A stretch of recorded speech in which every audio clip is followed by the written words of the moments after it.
তারা ভীত বিহ্বল হয়ে পড়েছে। আগামীর বাংলাদেশে জনগণ যে জেগে উঠেছে, আত্মদাবাজদের পছন্দ করে না। কাঠ খেলে যে ব্যবসা তারা চালু করতে চায়, সেই ব্যবসার রাজনীতি বাংলাদেশে আর চলবে না।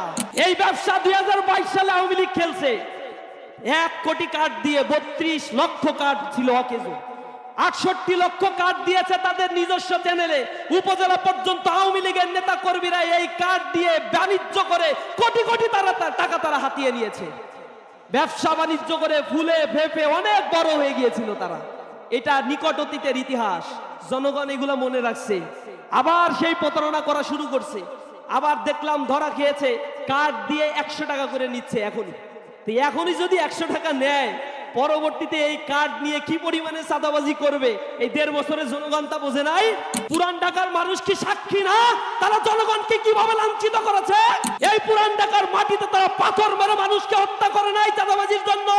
তাহলে জনগণকে জেগে উঠতে হবে।